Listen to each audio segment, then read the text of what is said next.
Welcome to Force Inept News. Today we're discussing the E3 coverage of Cyberpunk 2077. Cyberpunk? Can we just start with Cyberpunk? Can we just talk about Cyberpunk? Can we? Because we probably could talk for like 4 or 5 hours about that game. First off, let's talk about how they revealed it. I honestly think one of the best reveals at an E3 conference, period. Yeah. Cutting off Phil Spencer near the end of the conference like somebody's hacking the system. I fell for that. I fell for it. Like for 4 or 5 seconds, I was like, man, the fucking audio's all messed up right now.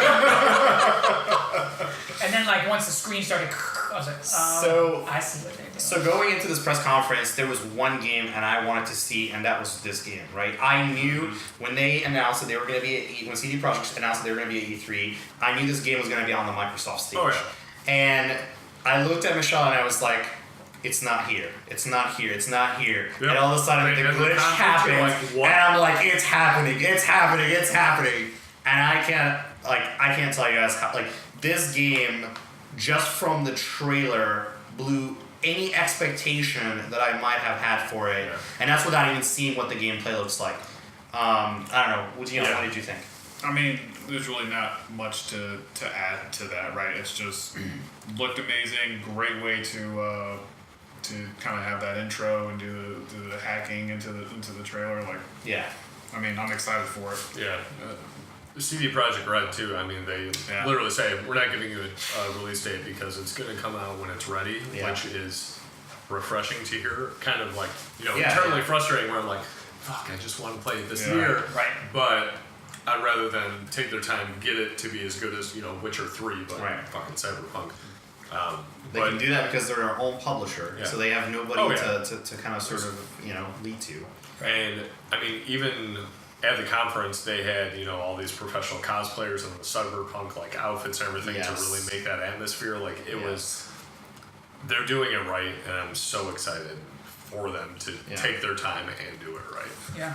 From everything that we saw from the behind closed doors, and heard about, everybody that was able to do it, wrote extensive articles, videos about it. This game just, very positive. And I think the part that is a little weird is that it sounds like from their side, they weren't really sure how this game was going to be received.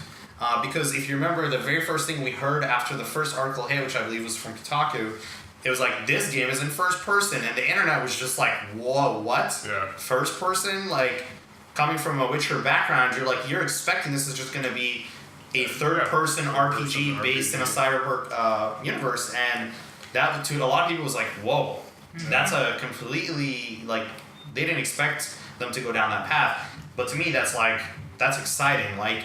Especially hearing from people that played the demo or sort of watched the presentation saying that the shooting mechanics in this game are as good if not better than FPSs out there.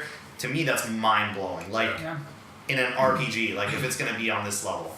So one thing that I heard was Brandon Jones from Easy Allies was talking about the demo that they got to see behind closed doors.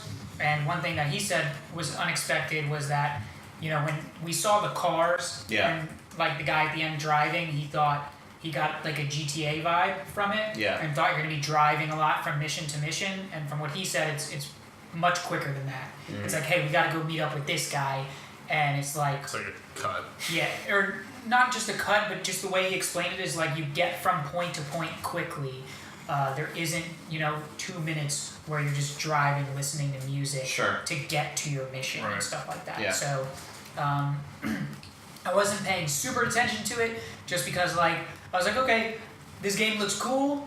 I'm going to keep, looking out for more info and when it'll release. But, I knew it wasn't coming out, in the next 6 months or anything. I am really, fingers crossed, hoping that the reason we didn't see anything yet is that they're waiting to show more at Gamescom in July, I believe.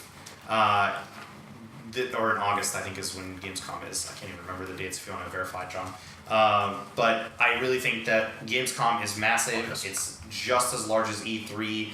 They get hundreds of thousands of people to come out in the 4 days that Gamescom is, and there's massive announcements. I'm really hoping we'll get some Yeah. gameplay. Just more of a teaser. That would really oh man, I'm just ready for this game. I know it's probably still a couple of years out, knowing CD Projekt, they do want to perfect this game, but it's the universe of it, the vibe of it, the music, the tone, everything about it just speaks to me. Super excited. Yep. Oh, yeah. Definitely. Thank you for watching. Don't forget to leave a comment and let me know what you think about Cyberpunk 2077.